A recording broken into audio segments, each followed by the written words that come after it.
All right. Slide. Om Vasudeva Sutam Devam Kangsha Chanuramardanam Devaki Paramanandam Krishnam Bande Jagadguru. Om Shanti, Shanti, Shanti. Sri Krishna, the son of Vasudeva, the destroyer of the demons, Kamsa and Chanura, the darling of the mother Devaki, and the Guru of the world, and the teacher and Lord of the universe. Om, peace, peace, peace be unto us all. So, we are on this reading of this great book which is called Bhagavat, to the story of the birth and divine play of the Lord Krishna. So here we are on the finishing the chapter 11 on the book 1, where we understood that the war was over between the cousins, that righteous war against injustice. They got back their kingdom, and the war finished means it was total destruction of so many lives. Warriors, all become warriors and they fought for each other. And then Bhagavan Krishna was the witness. He was observing this. And Arjuna said, "You be my chariot and guide me." And our life is a similar thing. This is a war through which we go through. Our body, mind, emotions, our senses, all looking outside, and the struggle of the righteous and the unrighteous thoughts, ideas, desires, all lower propensities of tendencies of ours, to fight with that and to conquer them and to establish them in the path of righteousness, truthfulness, and that state of absolute bliss. So Krishna is the guide. Make Krishna, the Lord, the guide in your life. Here is the indication.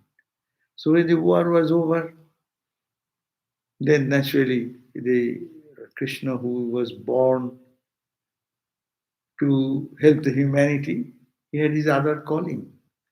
That's also a very important point in life. We have always a calling. We have our responsibilities and duties. We should have to perform them, observe them. But at the same time, highest goal is to remain in the life and to detach. How to detach, that's the greatest lesson in life. Because we work and we get attached. We love and we feel attached. We do any action. End result is we get stuck with that. That creates a bondage. But how can you work but not get attached? How can you love but not get attached? Unselfish love, pure love. How can it be developed? How can the karma be developed into a state beyond karma? That means you do work, but you feel the eternal bliss within, that you are not acting with selfishness, with the motivation of mean, unkind things to achieve in life and get hold of things which are temporary. So this type of example, what in the war of Kurukshetra has happened, that is a symbolic of that. And in that war, there comes all types of suffering and pain. Life, everyone has to go through that. And Krishna is standing there to guide us You live in the life, face the challenges, overcome them. So that is the war was over, and Sri Krishna is always detached. After that, guiding the whole five brothers, Pandavas, Arjuna, Yudhishthira, and others in the path of righteousness and justice.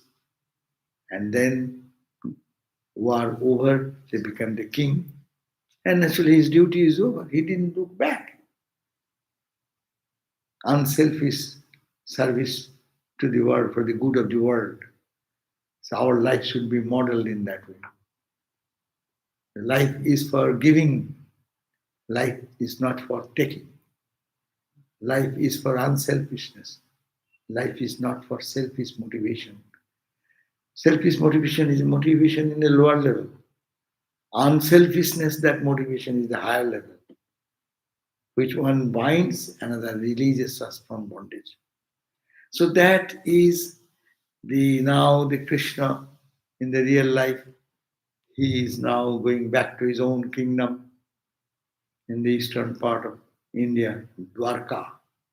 Now that city still belongs there. And the excavation shows that there is a great architectural heritage. It has been found out. The most prosperous country, which went under the ocean. So now Sri Krishna is going back, and then when he is going back, he was adored by the great people like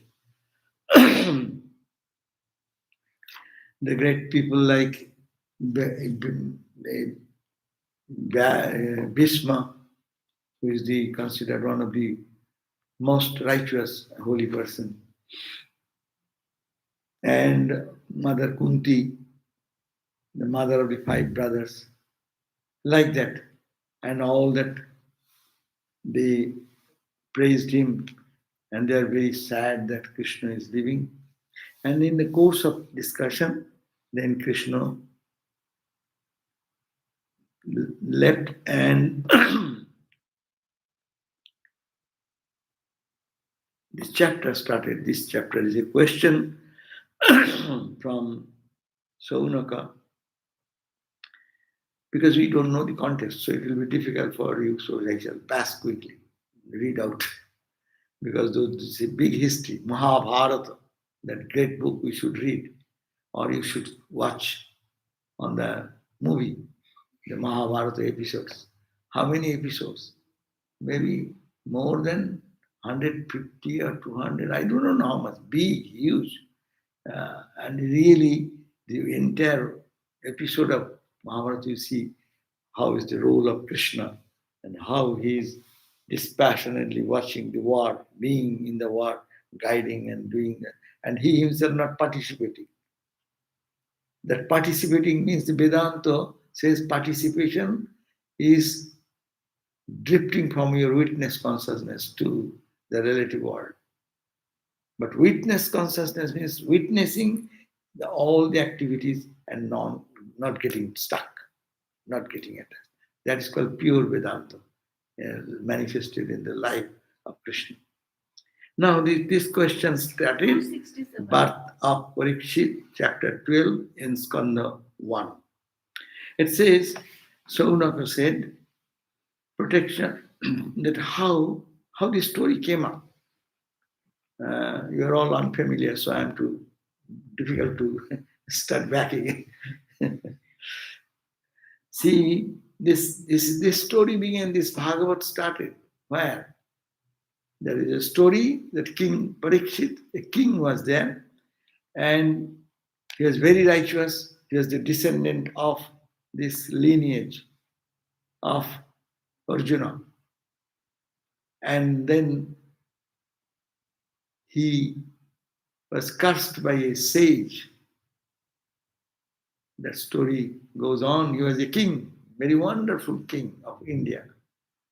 And in his period, the India was ruled, and all the people were extremely happy, rich, prosperous, loving, caring, all the noble qualities manifested because of his perfect management of the kingdom. And he himself was a ideal king.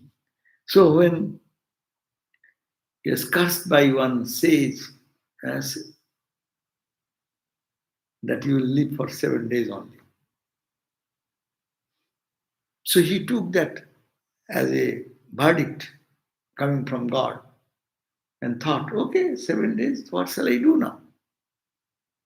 This is India. He was a king, emperor of India, and he gave up everything and give the responsibility of next uh, this whole empire to his son and all these things, and he instantly detached. Could you imagine an emperor is just detaching instantly? Greatness of that is the ideal. That is what it says that this is in life. We will have to do that. There is your freedom. Who knows when call will come? See how much COVID death is going on. But I think I will live forever. No? I am seeing that New York, what happened, how many people died in what condition. No? But I was thinking, I will live forever. No? But death is knocking at the door. And with that notice, what should you do? You have to find out how to release yourself from eternal bondage, how to be established in your eternal peace. So that's why he gave up everything and went in a forest on the bank of the river. And Naimi Sharon is the name of the place. And he retired there and wanted, I don't want to hear any worldly talk now. Please talk about God. And there he found that one great sage, Vyasudev, the writer of this Bhagavatam, that Vyasudev is a great scholar who divided the whole Vedas into 4 divisions. Rig Veda, Sama Veda is the Vyasa, who have written the Brahma Sutra, the greatest Vedanta book, the pillar of Vedanta. No? He, Vyasudev, related this story to his son Shukadeva, and that Shukadeva, he was born Brahmajnani. And he was born with the knowledge of the supreme truth. So he is not attached to anything of the world. And he happened to pass by that congregation. And then this Parikshit, he was on the deathbed by his own volition. His prediction was that a snake will bite you within 7 days and you will die. An emperor cannot protect himself from a snake for 7 days. But he didn't took that path. He took it as a learning process. Here is a hint. What is the purpose of life? To know thyself. So he poured his whole energy into one-pointed devotion to God and listening to the holy thoughts. And the beautiful life led by Krishna. And so that was the starting. Shukadev started speaking, and Parikshit, the king Parikshit, his last bed, he's asking question and answer, guru and disciple. And he continued and continued and continued. At the end of the 7th day, the great sage Shukadeva, he said, I am now leaving. You have any further question? Then this king Parikshit says, no, I have finished all my questions. All my doubts are gone. And now I am free from fear of death. That is the fearlessness is Vedanta. Fear of death is the greatest fear in human personality. So I have conquered that. I have no more fear. By your grace, my knowledge has been opened up. Now the question came, this story of conversation between Parikshita the king and the great sage Shukadeva. It's a big spiritual truth. But it was conversation. In those days, there is no tape recorder and there is no recording system. So we will be lost forever. Then somebody asked Shukadeva, the great sage, will this be lost? We are so absorbed in your discussion. There are many people, also many sages have gathered at that congregation in the forest of Naimisharanya, on the bank of the river, that we are absorbed. Nobody noted down anything. And this treasure will be lost forever. Then Shukadeva looked in the audience and found that there is one gentleman who have photographic memory. They are called the narrators. So he found only that Sutta, his name is Sutta. Sutta is a narrator. They can narrate story exactly as they have heard or seen.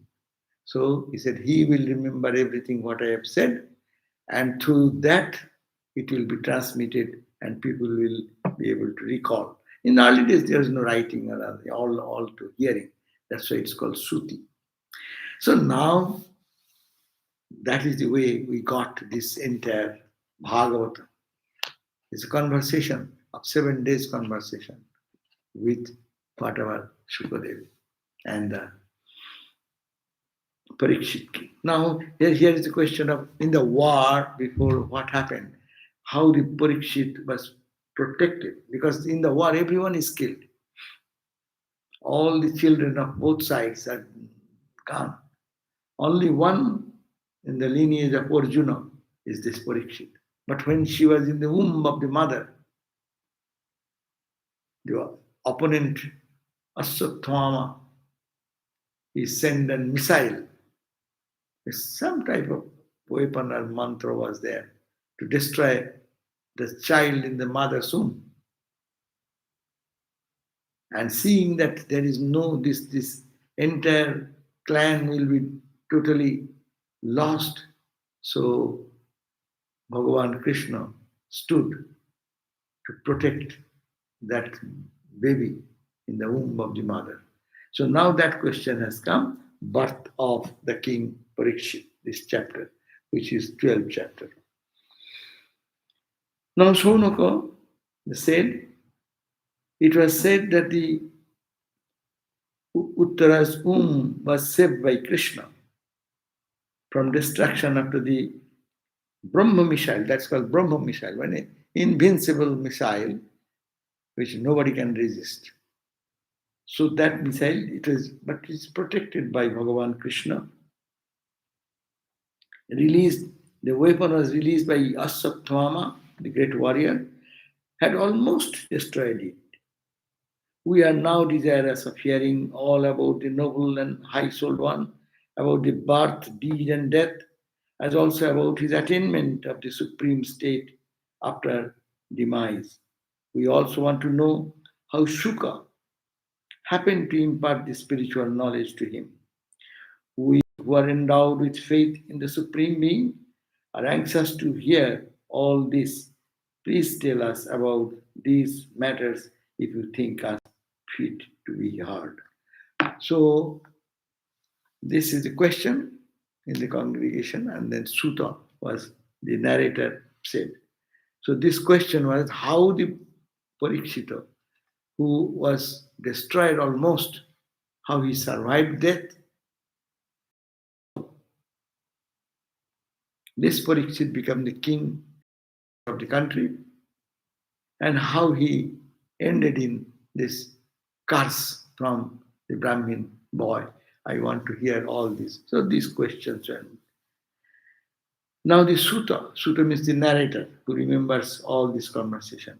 The photographic memory people in their lineage, this is the Sutta.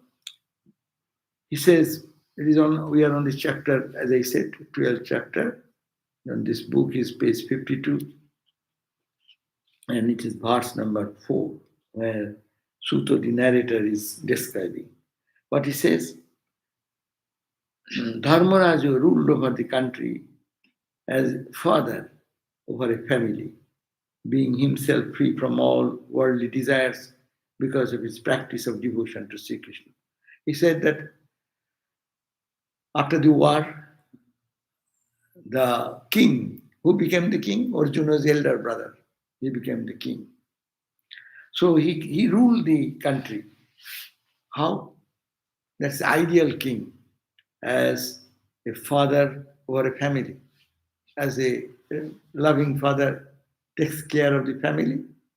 So this Dhrita Dharmaraj means the Yudhishthira ruled over India like a father with so much affection, love, and taking care of the children, everyone of the country, every citizen of the country. So being himself, but at the same time, he himself ruling not with a rod in hand, but with a character. That's why the kings in India, I mean, even if you go to Nepal, the kings are honored like that of God in every country earlier days because their honesty, their love, their affection for the subjects. That is the way they used to look at the king because they are unselfish, their love and protection. Anyone in difficulty, the king is protecting that interest. So that was the idea. So it says, being himself free from all worldly desires. How he was free from all desires? Because of his practice of devotion to Krishna. Unless you're a spiritual person, your character will not change. Everyone will follow their own selfish determination, expectation, their gain, their achievement, all centered around me and mine will develop. Only those who love God, pray to God, their ego becomes free. So, Dharmaraj means Yudhishthira ruled the country like a father, as a loving father does that for a family, being himself free from all worldly desires. He himself is no more craving for his, but it's a duty to respond and to maintain the need and necessity of the subjects. Little low.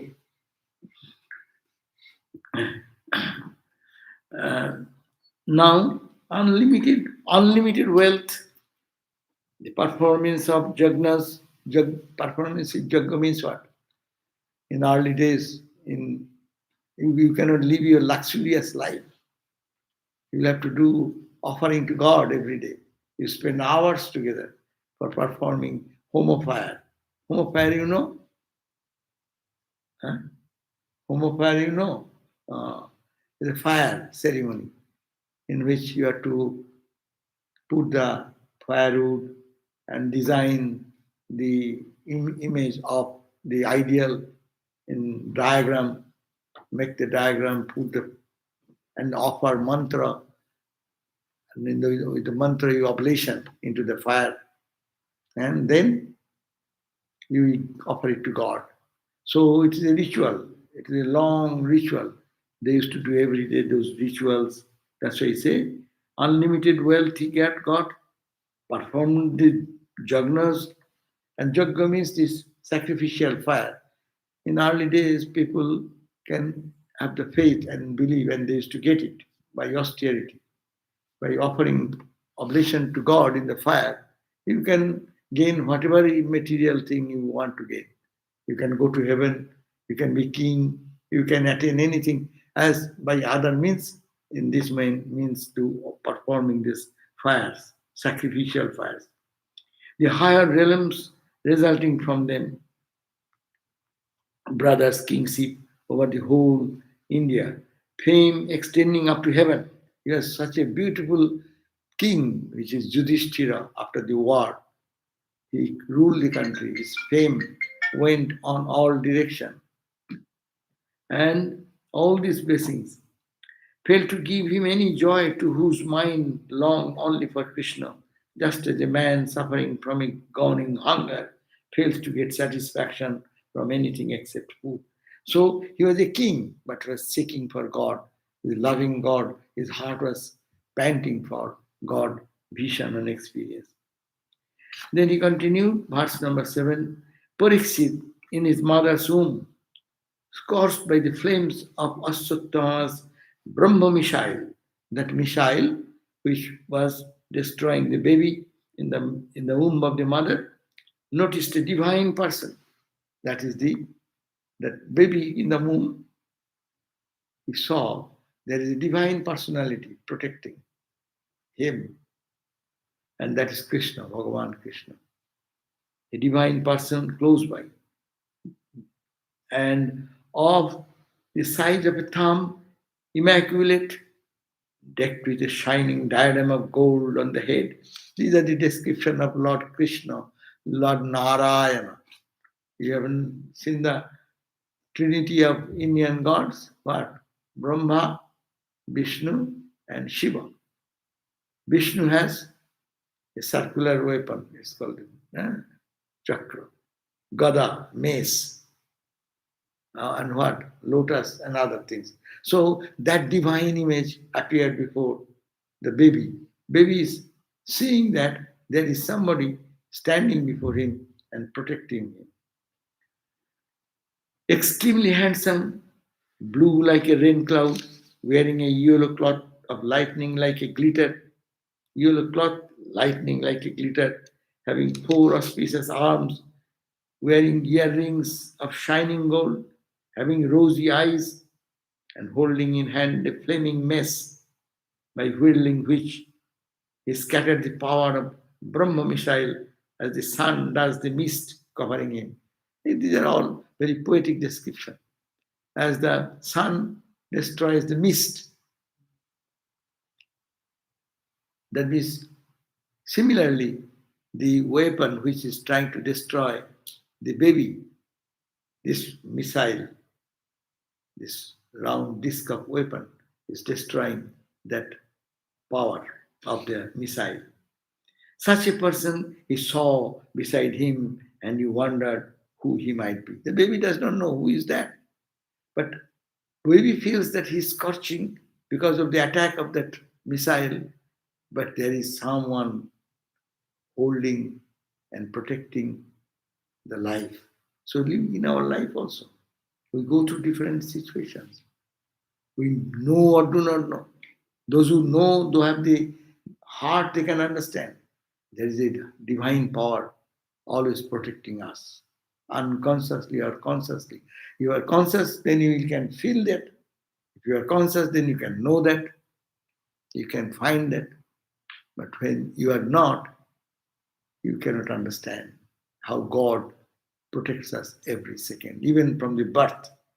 That this Parikshit then is fortunate that before being born, the Lord in the physical form appeared there in a subtle way, of course not physical like as we say, in a subtle way, as you see in your dream. What happens? You see in your dream, they're real or not? They're real for the time when you see them. So in a subtle level, this baby found that there is some protecting force acting against the missiles and protecting him. The all-pervading Lord, who in his inscrutable ways protects the good and the righteous, destroyed the power of Brahma missile. And even as the future Parikshit, now a 10-month-old fetus, was looking on, disappeared from his vision. So when this missile was to destroy the baby Parikshit in the mother's womb, saw that divine power is with holding a disc and destroying all the powers of the missile, counteracting the missile powers. When that was over, then this baby felt that divine appearance disappeared. Then, at an auspicious moment, when all the planets stood in the favorable positions, Parikshit was born. He is the sustainer of this lineage of Pandu, whose natural majesty made one think that the great Pandu himself was reborn. So when this boy was born, Parikshit, his majesty, his dignity, and his power manifested like their grandfather, who ruled the country for long time because of their honesty, sincerity, love, protection, all the nobility. He born with those qualities. The overjoyed king, Yudhishthira, then had the postnatal ceremony of the child performed by Brahmanas who chanted the purificatory mantras. So many Brahmins, that was the style. When a baby is born, king calls the Brahmins who can see and foretell what is this baby like, what will be this baby like, no? Like Buddha's was born, the Brahmins were called, and the Brahmins made a horoscope, and saying what he said. He's seeing the baby and reading his planetary situation and all this. He said, this boy either will be big, powerful king, or he'll be totally renunciate, will divulge the mystery of this world. So Buddha became Buddha. That's why his father was always keeping him in fun and joy from childhood, not to allow him to see anything of the suffering of life. Otherwise, his soft mind may turn towards becoming a monk, giving up everything. So, but could not do that. So ultimately, one day he saw the for sin, no? 4 days he saw. One day he saw what? Death. Old man. Huh? Old man. Old man, tottering. Oh, old age? It will happen to me also. We are seeing every day. We never question it. We think, I will be living forever. He's an old guy. Okay. And then another, this is sick man. Sickness. A sick, oh my God. Sickness, what is that? Because he is in the palace. No exposure to outside any air, and very pure atmosphere, and roses and blooming lotus and flowers and dancing and singing and eating and this. Huh? Sick? What is sickness? It was a new thing for him. He learned out, oh, I will be sick. Oh, old age will hit me. Sick, physical sickness will hit me. Is it so? And then he saw miracle, death. What is this? Well, he died. Who will die? I will die. Well, yeah, he will also die. My son, he will die. My wife, yes. Huh? Oh my God. See, in one piece of experience, turning his whole life. That's the prediction of the Brahmins. So, and then last one, he saw a monk who has nothing in possession, but face is beaming with joy and cheerful. He said, who is he? Well, he is in search of this mystery. He is a monk to know the truth. He has renounced everything. He does not care for anything of the material world, only the truth of spiritual world, no? And that made him monk, Gan. That made him Buddha. Buddha means awaken. Buddha means awaken. So that awakening came.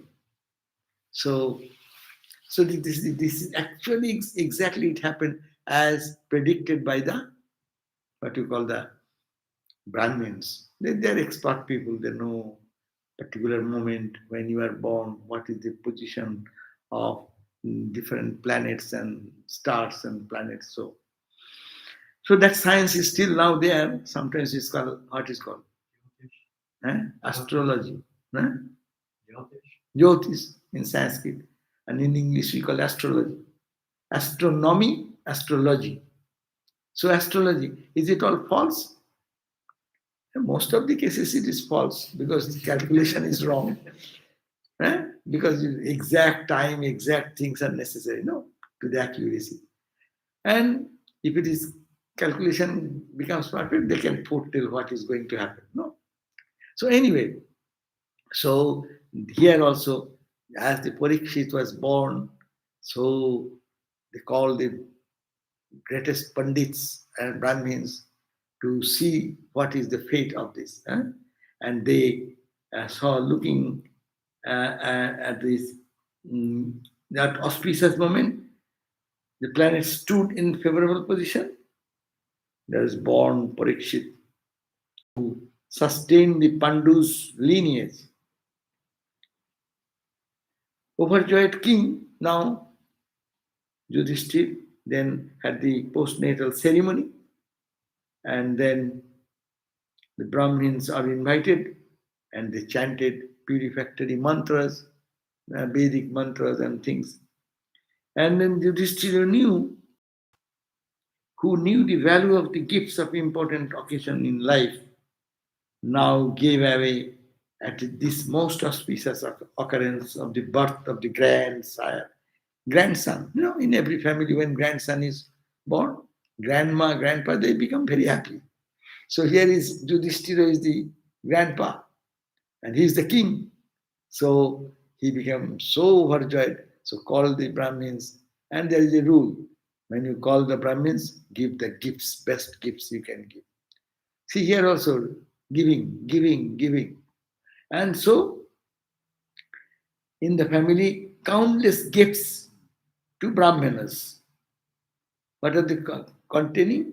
Consisting of gold, milk cows. In the early days, you have 10 milk cows with giving milk, you are a rich guy. 20, you are richer. 100, you are much, you are one of the richest, no?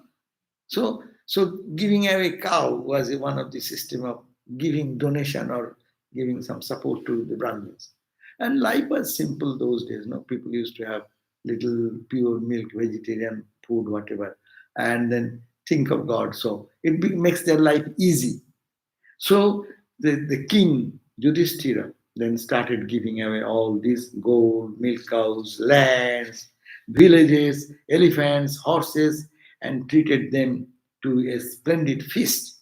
Of course, you give some food and some gift. Still now it is there. In Indian tradition, if there is any ceremony, they will call some Brahmins and then ask them to pray and other things, and then they will give some food, sumptuous feast, and then some offering. Highly pleased with the humble and cordial behavior of the king, the Brahmanas said, O leader of the Pauravas, when this proud of the righteous Kuru race was destroyed by the inevitable consequence of the past karmas, he was saved by the all-powerful. He means here the king Parikshit. Parikshit was saved by the all-powerful Lord Vishnu. By the Lord Vishnu holding the chakra and bounty. He was saved by all-powerful Vishnu as a bounty to you for him. Therefore, he will become far famed in the world as a great devotee and a great king under the name. His name will be Vishnu Rata, one saved by Lord Vishnu. He would be lost unless God himself protected the baby in the mother's womb. Now, predictions about what the Brahmins said. The Brahmins went through the analysis, seeing the stars and position, and they said this Parikshit will be the king, but a king of unusual character, of beauty, of love, of grace, of compassion, of strength, valor, power, purity. So at this the king said, O great ones, will this boy follow in the footsteps of his great and glorious ancestors? The famous Rajarsis of our clan who received acclamation of all righteous men. What does it mean? Indian kings were not ordinary kings. That's the greatness. India is great in all these respects. Materially, it was one time great affluent country. And spiritually it was also so rich.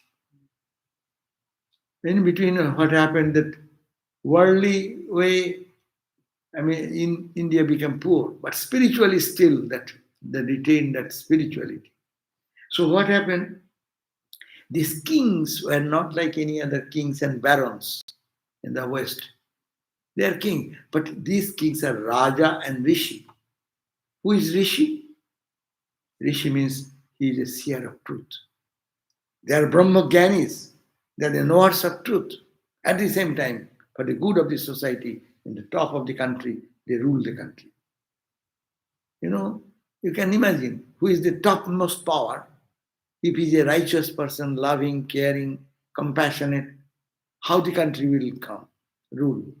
And a person who is only selfish, wants to think, hoard money, engage in their own fun and joy and dance and eating and singing and dancing and loving, what type of the country will be the output? Huh? If he has no character, he has no feeling, and he is not a spiritual person. So he says, he's asking to the Brahmanas, this boy, when he will be in future, will he be keeping the tradition of this lineage? Our lineage is, they are Brahmagyanis, but they're kings at the same time, Brahmagyanis. You read the Upanishads.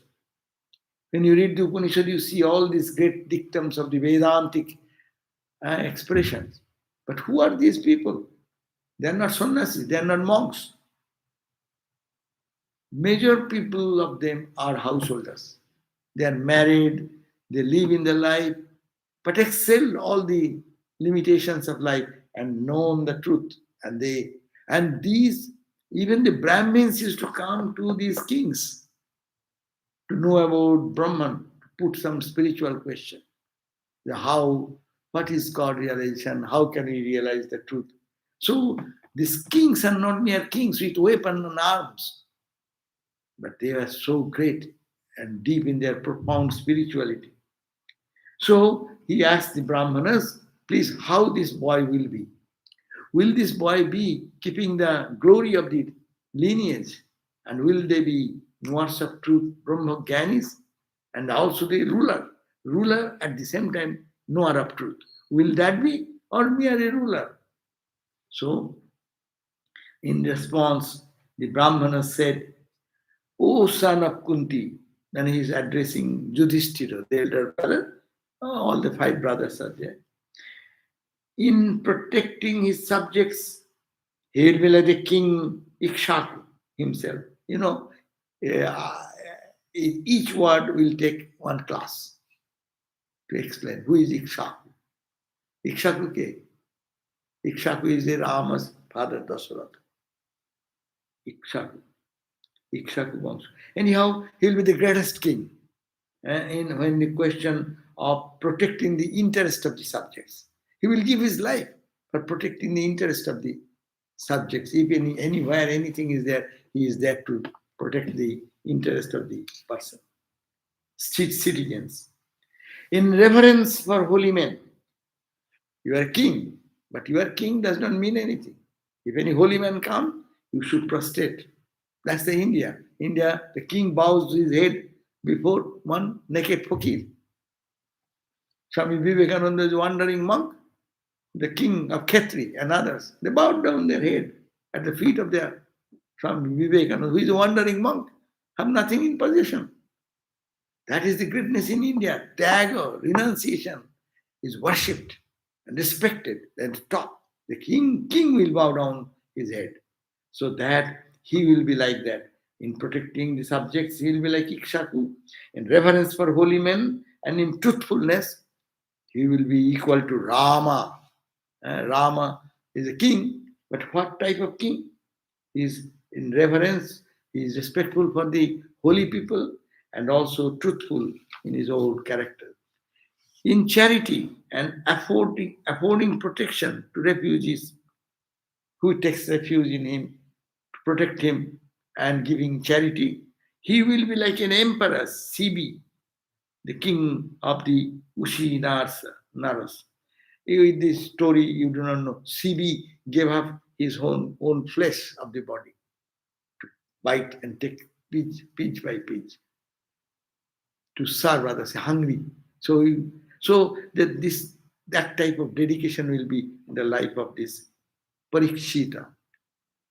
He will be matched to Bharata, the son of Dushyanta, in the patronage of the performance of the Jagnas, and in thus enchanting the glory of the clansmen. And he goes on like that. He will be like a great archer. He will come to be the level as like Arjuna. When the fighting comes, control of the weapons, he will be like his father Arjuna, most powerful person. He will be like Brahma,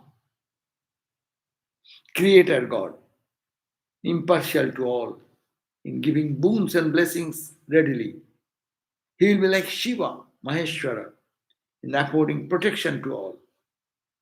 He will be like Vishnu himself, being the focus of all virtues. He will resemble Krishna himself. So his purity will be so much. He will be like Lord Krishna. He will be liberal in gifts, like giving up everything, whoever gift giving. He does not retain any. That means he is an ideal king with so many grand characters, which is very rare to find. So all those Brahmanas, O king, enlightened about the truth of Atman by the sage Shuka, the son of Vyasa, he will abandon his body on the bank of the holy Ganga and attain to the state beyond all fear. Because it is all prediction. So he will be ruling the country, being the ideal ruler, lover, protector, and just a person of self sacrifice in his highest level. And he will rule the country like an enlightened person about the truth of the Atman. He will know the truth of the Atman.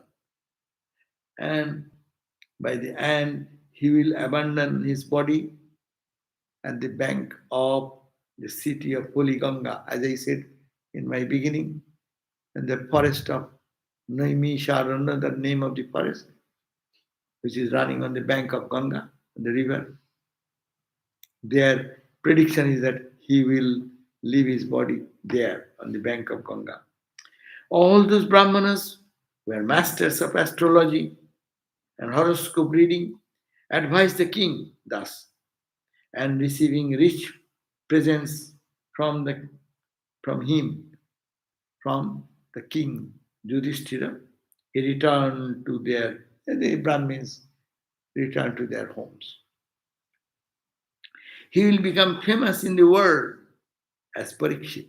The Brahmins said that this boy, he will be named Parikshit and very famous in his name in the world because he will be always testing whether the form he saw in the womb was the same as was the manifesting in all men as the indweller. That means we will see the God in everything. Because in the early childhood, when this baby was in the mother's womb, he saw that one divine figure appeared and who's with a four arms and this, holding the weapons and other things, whether that same person is still there till the point of death. So, and that Krishna, that Lord, is residing in the heart of all. He will be able to see this, that who protected me, and that is the same reality, same divine incarnation in the heart of all. That means God, he saw even in the childhood, saw the presence of God, and that God protecting everyone. Well fed and cared for, and educated in all the 64 kalas, arts, and sciences. He grew fast from day to day, like the moon in the bright fortnight, to whom kala or part is added every day. He says that now the baby is born afterwards, and this baby grew like every day flourishing, manifesting his greatness, grandeur, learning, education, and manifesting these wonderful qualities. Then the Raja, Yudhishthira Raja means king, The king Yudhishthir was now anxious to do Ashwamedha sacrifice. As I said, sacrificial fire, one sacrifice is Ashwamedha, as an expiation for the sins accruing from the slaughter of the friends and relatives in the war. It is like sacrificial fire performed for the welfare of those who have departed, who have been killed in the war in both sides of the war. But he found he had not enough wealth for it, as his only income was for the taxes and fines.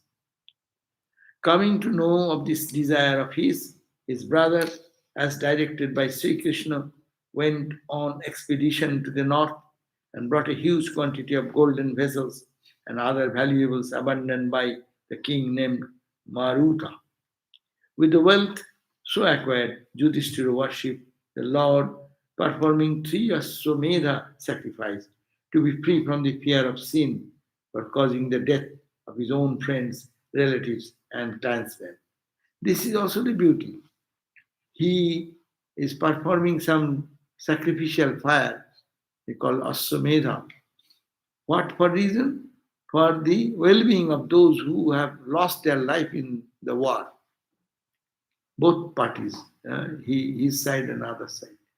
The Lord, being invited by Yudhishthira, attended the festivities of the sacrifice, conducted the rites by engaging expert Brahmanas rituals, and afterwards, at the request of his friends, spent some months in their midst to please them.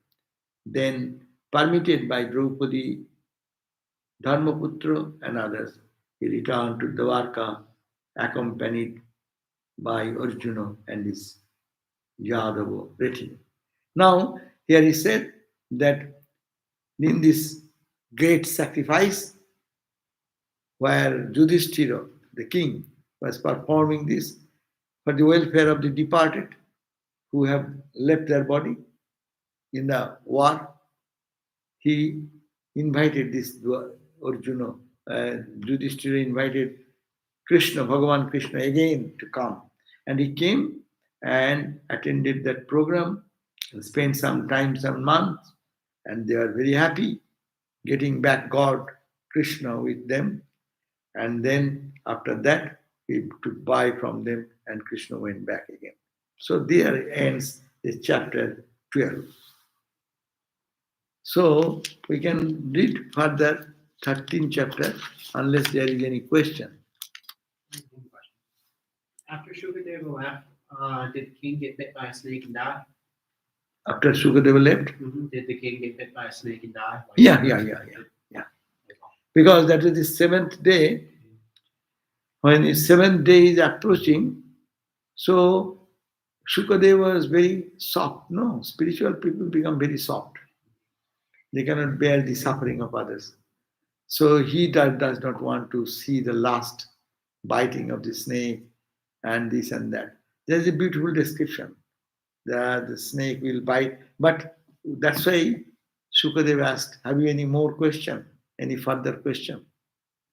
Then he said, no, my all questions are solved and I have conquered death. I don't fear death anymore. Last word. Mrityubhyo na vivemi aham. Aham, I don't get vivemi, frightened for death anymore. And thinking of Krishna, thinking of this divine sport, this entire volume we have to deal with, 13 volumes, no? 13 books are there. So all this listening constantly, that's the point. We can conquer death. How? Not by protecting an army force around me. You can conquer death by thinking constantly of the unchanging, absolute reality whom we call God. Think of God who never dies, who never wants. Think of that. Leave, the body will go. But you will not die because you live in the consciousness of the divine. So that is the thing. Parikshit, what he did for 7 continuous days. Could you imagine? Forgetting their own palatial, here's a king. All these comforts and all this food, comfort, other. He forgot everything. He was mad for knowing the truth. And last day, how will you think? Absolute non-dual is one thing. But this is called Leela Chintan. That's a great idea. To when the body will be old, many people we see in our Ramakrishna tradition also. They live in this awareness of the divine sport of the God's presence. No, oh, our one Swami was there, Premesha Ananda Swami. He was a par excellence Brahmajnani. He used to live in the latter part of, because he's very weak and physically needs all the time to help, and he's so weak and sick. And one of his attendants said that you whole day you lie down like that as if you are not responding to anything. How do you spend your time? That is the point. 7 days Shukadev spent. That's the ideal for us. That 7 days constantly, Parikshit only heard about Krishna, the Lord Krishna, His glories, His unselfishness, His guidance, His protection, thinking about that. Yes, few people may be there, another, they can think of I am Atman and stay in that level. But majority of the sadhakas in the whole universe, they live in the awareness of God and their divine sport. Krishna Lila. Some Christians will think of the Christ's, all the episodes of Christ, can think and keep the mind. Not, you maybe in Hollywood you will think you will be living with Christ. To live with Christ, live with Buddha. That is the way your mind remains tuned to that higher level. And when you leave the body, it goes from material plane to that spiritual plane and to the absolute plane. So this is the great lesson. So that when 7th day came, then Shukadev took bite and he left. And after some time, maybe half an hour, 1 hour or something, then the snake came and he gave it a biting. And he said, with that bite, this soul of Parikshit, the king Parikshit, came out of the body, the Jyoti in the form of light, and it merged into the cosmic light, like that. So those descriptions are there. So this is the story of King Parikshit. You have any question more? Okay. Om Shanti Shanti Shanti Harihi Om Tat Sat Sri Ram Krishna Arpanam Astu. Sorry, I didn't tell you that Swami said that what do you do all this time? You sleep like that as if you are dozing off. He said, I live in Kamarpupur, in Jairambati. I live in Kashipur Garden House. He's lying there in a remote area from Calcutta, in the district of Murshidabad. And he said that I'm not living, body is here, but I am living with Ramakrishna. Where? In the Dakshineshwar. Sri Rama, seated in the couch, no? And he's talking to this person. Naren Vivekananda came. Then Master Masai, the AM come, and he's saluting. He's talking this and talking that, going to ecstasy, singing and dancing. Constantly he is in that plane. So while his body is not there, our mind does not go there. Why? Because we are entangled here. Our mind is attached to so many things. When you meditate, what happens? Your mind does not go to God. You try to bring it, but it runs away. Because it has more gravitational pull. You have to generate some energy to go above the gravitational pull. That's why rocket, when you launch the rocket, what happens? They give a boosting. It's a booster. It's a booster shot. We have to use booster shots. The Vedanta study, Bhakti study, meditation, selfless work, all these are booster. And that it should be such booster that worldly pull up, gravitational pull, pulling us down into the body. Aha, this is aching, this is paining, what. Body will suffer, but you will not suffer. You will be lifted from the earthly ideas. So that is the purpose of this book. We are reading. If one reads very meticulously and ruminates over it, don't think that you have to think of Krishna. We are Vedanta. It may be Ramakrishna. It may be Buddha. It may be Christ. You can think whatever. God manifested in this divine form. And you live in that consciousness and God's divine play. Think of the divine play of God. That can help us, those who cannot meditate. That's why meditation of three types. I may have told many times. What are the three types of meditation? Meditation on the Rupa Dhyana. You meditate on the form, divine form of Christ, divine form of Buddha, divine form of Ramakrishna, Sri Chaitanya. Because in them there is nothing unworldly. Though they look like a human being, all pure, all love, all transcendental experience, full of compassion and holiness. As if concrete Satchidananda. Satchidananda, condensed Satchidananda. And think of that form. If you look really at the form of Christ or Buddha, your mind will be pure. If you look at the ugly picture, your mind will be ugly. Simple thing. Formula is very simple. It's very scientific. If you keep the mind in a very vulgar, nasty something, your mind will be colored in a nasty. It is like keeping your one glass of water, say 1 liter of water, in a jar this way, it will take the shape of the jar. You take in a bowl, it will take the shape of the bowl. Don't blame your mind. Where you keep your mind, what thought you keep your mind will take that shape. So think of God. Then your mind will be, that's a name in the form. So one is meditation on the form of the divine form. His hands like this, his eyes are like that, focusing on the feet is like that, whole feature of the body. They are flesh and bone, but they are not like us. They are made of purity. They are made of stainless, absolute character of love and compassion and holiness. So think of them, your mind will be lifted in that. So this is called Rupa Dhyana. Second Dhyana, mind is not getting there. So Leela Dhyana, as I said, think of the stories of the Buddha's life or Rama's life or Krishna's life, Ramakrishna's life. What is your subject?